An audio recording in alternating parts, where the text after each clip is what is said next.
Break it. Break it. Break it. Oh, sorry. That scared the hell out of me.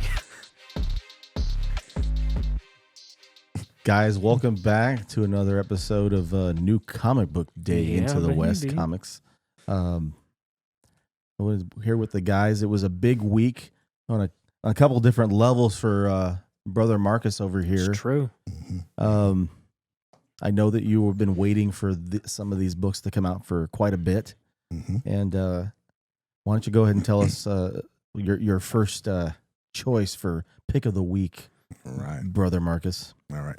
Well, I'm going to start off by the one that's not exactly the one that I was most anticipated for, because I don't want to overshadow these picks. But the first one I would have to start with would be Batman the Knight, issue 10. Chip Zdarsky, final issue of this 10-issue miniseries, or maxi series rather, where it's telling in his style the origin, basically, of how Bruce became Batman through his training.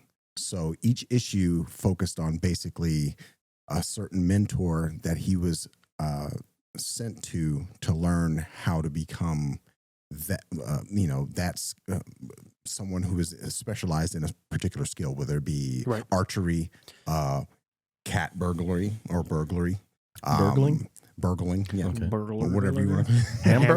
Hamburgling, yeah. Meditation, hand-to-hand combat, what have you. And each episode, which it really feels like that, each issue That's always good. Focused on a particular mentor that he sent to from the previous mentor to learn a particular skill. And then you see him gradually grow, and he's maintaining his ethos of no killing during the whole entire time. And early on, you actually see him. He makes a friend. His name is Anton, and it turns out to be someone who we already have been introduced to. We can assume he's called Ghostmaker at this point. Oh, and so I like that. That's cool. we see it gradually get to that point, and it's just amazing. It's been an amazing series just to see all of his origin in terms of combat. We know his origin in terms of his family life and all of that. It's been recounted countless times. It's been much more vague for his training. Exactly. Yeah. So now we see more combat-oriented training. Like even this is the B cover right here. This is basically very cool. Issue 10, and he's with a sword. And it's amazing just watching him develop and grow. So yeah. Hot Dog, what about you? So my first pick of the week is actually going to be our good friend Philip Kennedy Johnson's 007. The third issue came out last week, I believe, and it's Philip Kennedy Johnson writing and Marco Filligan on the art. The first two issues were a little. I was struggling to kind of be like, okay, where are we going? And this third one really brought it together for me. I understand what's at stake, and we're kind of at a junction where someone has died, and the person that died, James Bond thought he was going after a certain group, and now he thinks he may actually be working with that group because they aren't responsible for the death. And he's like, kind of like, okay, do I trust them? Do I not? I'm really enjoying it even more than I expected. Guys like Philip Kennedy Johnson and Tom Taylor and Chip Zdarsky, they do such a good job of telling the story through dialogue without like huge blocks of thought bubbles and narration and things like that. So it actually feels like you're living in the comic with these characters, and you don't have to. Like, it's not like, oh, this is so confusing, I'm going to write a big narration here so you can figure it out. No, it's just like real life. There's no narrator in real life. You're understanding what's going on through the dialogue and the actions and what's happening. And that has been very, very good. Especially, like I said, 1 and 2, I was kind of like, okay, this is kind of interesting. I'm not sure where it's really going. And this last issue really tied it together for, okay, now I know what's at stake, what's going to happen going forward. And it's so different from Superman War World, which just recently finished up. Clark Kent is going back to Earth. Yeah. And that is such an intense, epic of a Superman story, my favorite in a very, very long time. And James Bond is so much different. It's a little more quaint. There's a little more mystery involved with it. And I've really enjoyed that much more than I expected to this point. Okay. Brother Marcus. Yes. So my second pick was Berserker. None other by our beloved Keanu Reeves. The actor.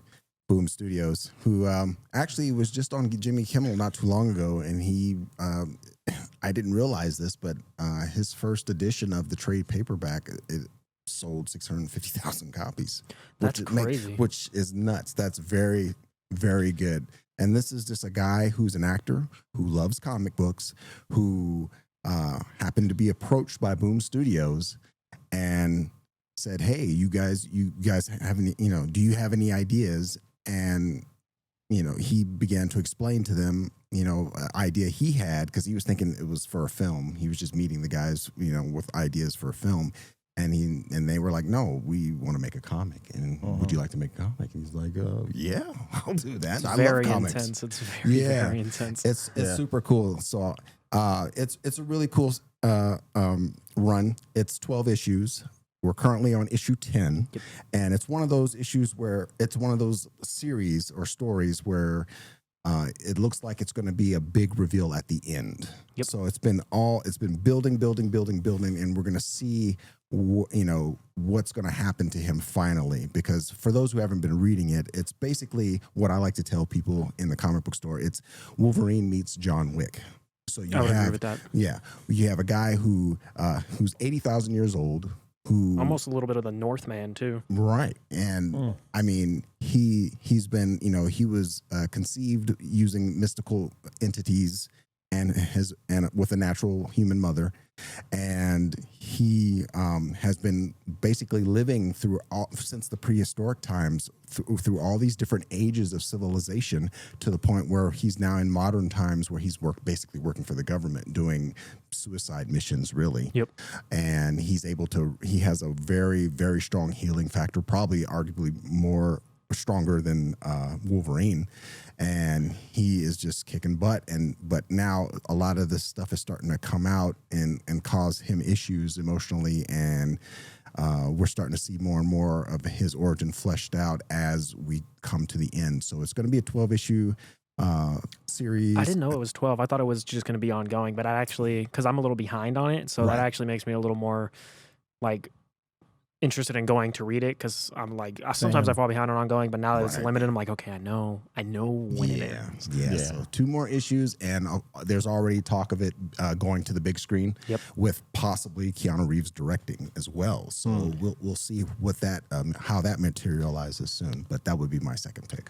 Paul, what you got? Just have fun.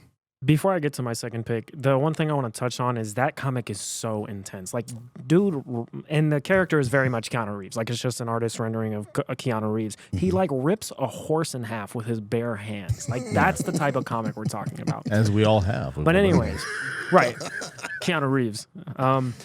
To kind of move on to something a little more lighthearted, a little more colorful, Nightwing, number 97 came out this week. Now, we've talked about this on the live show before. I'm not sure the Eisner Awards haven't happened yet, or they have. I'm actually not sure. This was nominated for Best Ongoing Series, and it should win. This is the best. Now, this might be hyperbolic, but this is the best ongoing series I have ever read. There is certainly not one better. There is not one I could go, oh, this is definitely better than that. I think it actually had passed, because I think Mark Russell actually won for Not All Robots. I think the Eisner Awards are during Comic-Con. So in July. It's I mean, it's so good. And the one thing I really want to highlight for this one, and then my next pick for the last thing, is the art. Bruno F. Redondo is incredible. Tom Taylor, we've sung his praises before, but Bruno F. Redondo tells such a striking story with his art, and it complements Tom Taylor's storytelling in an incredible way. And the other one I wanted to shout out, who I feel like never gets shout out, his name is Caio Felipe. He's the colorist, because in comics, the artist actually just does the penciling. Sometimes they do the coloring, but he does the art, like the outline, the pencils, and then Caio comes in and adds those colors, obviously in tandem with Redondo. But it's so visually striking in every single way. Yeah. And we talked about the story beats. You just love Nightwing. He is Batman if he was nice. And that is the most incredible way to explain it. That's it works. A good way to put it. His relationship with Barbara Gordon, Oracle, now back in the Batgirl or Batwoman costume, it's so cool and it's so much fun, and you just enjoy reading it, and it's brisk. I was like 3 or 4 issues behind. I read them in 20 minutes last night because it's just so easy to get through. And you like most of 5 of those minutes, I was just staring at the art. Mm-hmm. Yeah, it's incredible. Incredible. You've got your pick for the pick of the week. I do, but and it's part with the third one as well. So I'll do I'll do my third one, and then we'll do the tandem for his third pick and our trade of the week. So my third and final pick of the week is World's Finest and Batman vs. Robin. I'm going to cheat and include them because they are spinning out of each other. They're both written by Mark Waid. Batman vs. Robin is art by Mohammed Asrar. I don't know if I pronounced that correctly. That art is, I don't know him. I have never read anything that has his art on it before, but it's much better than I expected. I was just reading because, it spins out, it's Mark Waid, and I actually really enjoy the art. But World's Finest is Mark Waid and Dan Mora. Now, Dan Mora, I think, might be the best artist in comics right now. I don't think there's a guy who was born more to draw Superman and Batman. It is incredible. And the story, Batman vs. Robin is a little more, I want to say, getting into the nitty gritty of the story points and stuff. World's Finest feels like I am reading Justice League Unlimited or Justice League. It's like a cartoon. The stories aren't the most fleshed out ever, but the art and the brisk storytelling is so much fun to read.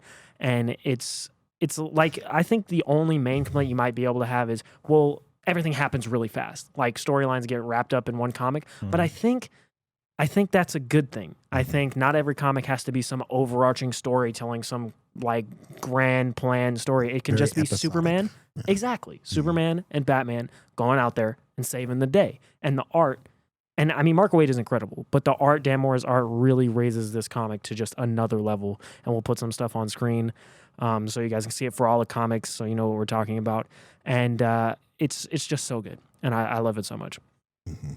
So now, here we go. And then for my third pick, before we get into the actual trade paperback or pick, is Miracleman, the Silver Age, issue 1. So after countless years of legal, tie-ups and arguments over who actually owns the character of Miracleman, we finally got all of those discrepancies secured and resolved, and now they rest solely with Marvel from Mick Anglo, the original creator of the character.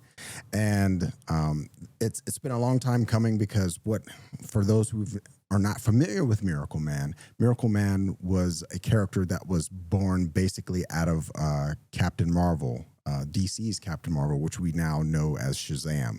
And in the 50s, the distribution of Captain Marvel was very spotty, and so basically when they didn't have Captain Marvel to read over across the pond in the English Commonwealth, they pretty much created Marvel Man. Kind of was born out of that need to have their own kind of Captain Marvel. And so you have the Marvel family, much like you have DC's Marvel family, but they are young Miracleman, and you have all three, the Miracle family, essentially. And so Eclipse, when it was first came over, it was published under Eclipse Comics, and they had the rights for it for a while, and then they went bankrupt. And then over the years, the ownership and who actually owned the property began to get a little murky. It's actually a lot of the ownership story is more intriguing than the actual comic, really, in a lot of ways. But suffice it to say, long story short, Neil Gaiman took over for Alan Moore after his 16-issue run on the story, and then after six issues, the first story arc that Neil Gaiman, who's famous for Sandman, it was abruptly halted due to the legal disputes and whatnot. So with all that resolved, now we have the first issue of picking up where Neil Gaiman left off, and it's a really good story. It's one of those stories where this is actually where you start to first see superheroes with flaws. So before The Boys, before Homelander, before kind of the inception of that, right? Before Watchmen, all this, it started with Alan Moore taking this character and giving him really human flaws. And what would you do with godlike powers as a human being, essentially, if all you had to do was say your magic word and you become a superhero, and you're still dealing with those human issues. So it's really good. You could start right in at issue 1. They do a good job of giving you a nice little recap inside the book itself, and then you can continue on. If not, you can actually, they also released the trade paperback, which also came out this week, and that would be the pick of the week. Before you get to that, I want to mention our sponsor, Crafty Comics. Listen, we all have stuff that we want to show off, from comics to sports cards, graded comics, even original artwork. With their 100% customizable website, Crafty Comics can help you in showing off your stuff without you worrying or concerning yourself about sending your precious items away and hoping for the best that they're going to come back. CraftyComics.com, that's crafty with an I, or Crafty Comics on the IG. Hit them up. They've got you covered, literally, and protected. Get in contact with them. They're the best. Those guys rock. Your pick of the week, sir. Yes. So the pick of the week is Neil Gaiman's Miracleman, The Golden Age. Naturally. So Miracleman, The Silver Age, #1, is actually the first issue that just came out that's continuing the story that's collected in here. Now, I do not actually have the actual trade paperback that was released this week with me, but this is the out-of-print hardcover that was printed back in 2015, I believe, of that same 6-issue story arc. And so, but it has the same covers and so forth. So I just brought it for visual aid. And luckily, it's more affordable now as trade paperback. Hardcovers are awesome. Way too expensive. Because this was like $29.99. No, I bought a couple of them. But once again, Marcus has got me. I'm going to pick that up next week. So I want to mention, too, I want to shout out Marcus and the guys over at Maximum. They just moved into their new location. I've seen pics. I haven't been there. Paul, you went there today. It's awesome. I'm headed there this weekend to check it out, to see it in person.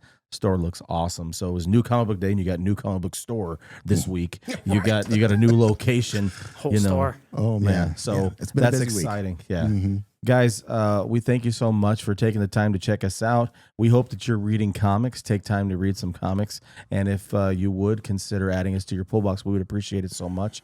Bam. We will talk to you soon. Make sure you check us out all weekend and all week for more content. The video's coming out like crazy now. Boom. We're doing it. Yeah, it's going down. Have a good one, y'all. Take care, everybody. Leave a comment. Tell us what you're reading or what you want to read. Right? Read Miracleman.